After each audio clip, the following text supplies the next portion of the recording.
Sean, talking about POMs, have a look at the chief executive of Huts Council. And given, I think, the ethnic background of my next guest, I shouldn't get hard on POMs, actually. I'm just saying that they can be quite effective bureaucrats and story prevention officers. But it's not true of our next guest, who I can see laughing on the video link. But he's my foreign policy, global affairs guru, Robert Patman. And I've hauled him in because, to be honest, let's be honest, Rob, I'm no expert on the Cook Islands or our constitutional relationship with them, and I'm not quite too sure what's happening, but we talked with Winston Peters about this morning and said, I can't say much, but he then essentially said, those friggin' Cook Islanders have broken an agreement, and even Helen Clark and I agree on this. So firstly, for the uninitiated like me, Robert, what has gone on? What has the Cook Islands done to annoy New Zealand in a diplomatic sense? Well, I think several things. Good morning, Sean. Several things. Firstly, although the Cook Islands has a constitutional relationship of free association, it comes under the New Zealand realm. That means to say that Cook Islanders have a New Zealand passport, and also New Zealand makes a contribution to their budgetary needs. Is their currency linked to ours? That's a good question. I assume it is, yes. So they're the kind of colony you have when you're not having a colony? Well, it's under the New Zealand realm, but yeah. they have considerable autonomy in domestic affairs. Yeah. But the crucial point to note is that New Zealand has responsibility for defence and security, and to some degree foreign affairs. And last year, feathers were ruffled when the Prime Minister, Mark Brown, from the Cook Islands, pushed for a Cook Islands passport. That effort was eventually abandoned because, as Mr. Peters quite rightly pointed out, it's not an independent state, and therefore, if the Cook Islanders want their own passport, they have to have a referendum deciding whether they want to be independent or not. He didn't think a possibility of a dual passport situation was viable between an independent state and a non-independent state.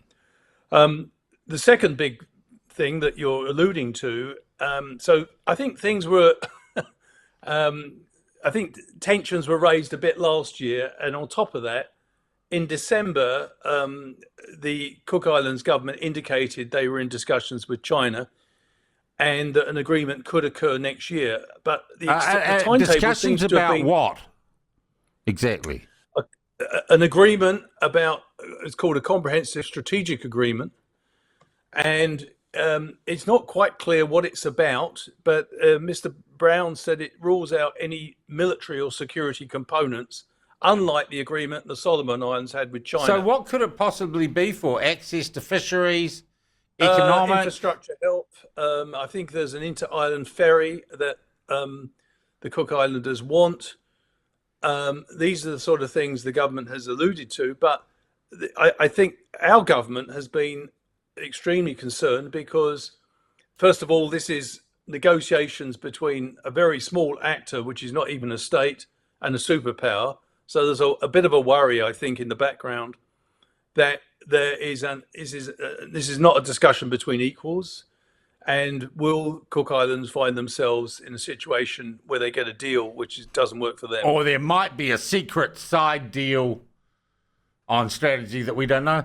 Look, can I just say at my first blush, Robert, good on the Cook Islanders if the Chinese want to come and spread a bit of love down in the Cook Islands and New Zealand doesn't have to pay for it, knock yourself out. What's wrong with that? As long as they're not trading away their sovereignty. But the point you're making is a good one, because the Cook Islanders are doing what New Zealand has done on a bigger scale internationally, which is sometimes we've played, I wouldn't put it, we had deliberately manipulated, but sometimes we've managed to keep good relations between countries which are at loggerheads. Yeah. What the Cook Islands are doing is they're maximising the possibilities presented by the reinvigorated US-China rivalry over the Pacific Island states. for much of the post-45 period, the US, Australia, and New Zealand had the Pacific Island nation states to themselves. Yeah. But from their point of view, that hasn't solved some of their domestic problems. Some of them have got quite considerable poverty, and they're looking to get help wherever they can get it. And so, to some degree, there may be a pragmatic overture to China. China's happy to, of course, get involved. It's ambitious to spread its influence in the region.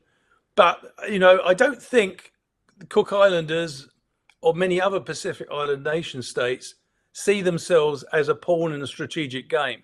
And there's another development here that has an impact on decision making in the Cook Islands, which we shouldn't be blind to.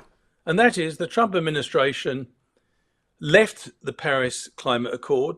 And remember, climate change is the number one security issue for most Pacific Island nation states. Also, well, they say it is, yeah.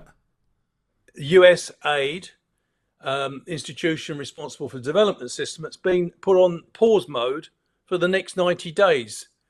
So, in a sense, as some commentators predicted in the United States, in a sense, Mr. Trump has inadvertently created boosted a vacuum. The position of China.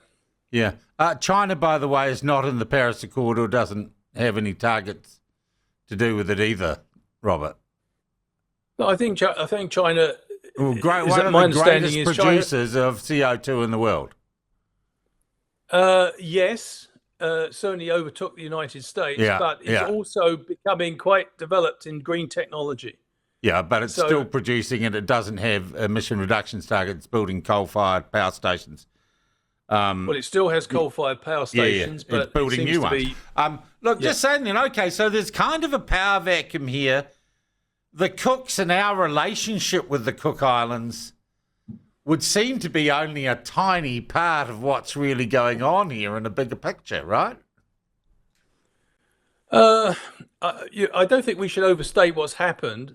I think Mr. Peters was naturally frustrated by the lack of transparency. Yeah. By the way, a lot of Cook Islanders are complaining about the lack of transparency of their own government. Yeah. So, but I don't think it's going to upset the relationship in the long term. It does put the onus on New Zealand to step up a bit in the absence of the United States. It's no indication that Mr. Trump shares the view of the previous administration. Have the Chinese said anything about this spat or not? No, not as far as I can see. China tends to be pretty minimal in its pronouncements on the Pacific, but it apart from positive ones, it may be seeing this as an opportunity. But I think it sees it more as an opportunity, not in terms of undermining the New Zealand position, but actually expanding its influence at the expense of the United States. Yeah. Okay. What if, and I'm just trying to think laterally here, what if we said to the Cook Islands, because this might concern security and sovereignty, don't you let us join with you in negotiating with the Chinese to make sure you get a good deal and you don't breach any of your agreements with us? That would seem quite a constructive way forward. Yes, it's certainly, given the fact that that New Zealand has responsibility for security and foreign affairs, that is a possibility. But I think the reason that we haven't done that is because we've always taken the view that Cook Islanders should have as much domestic autonomy as possible. Yeah. And,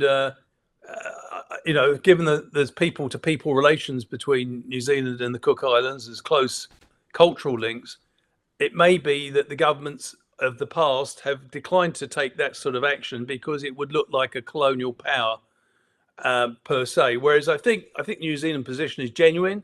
But if Mr. Peters spelled this out, if the Cook Islanders do want to go down the independence route, they should have a referendum, and New Zealand would set the outcome. The only thing is, of course, they then wouldn't be entitled to the budgetary support they currently get, and they wouldn't have access to a New Zealand passport.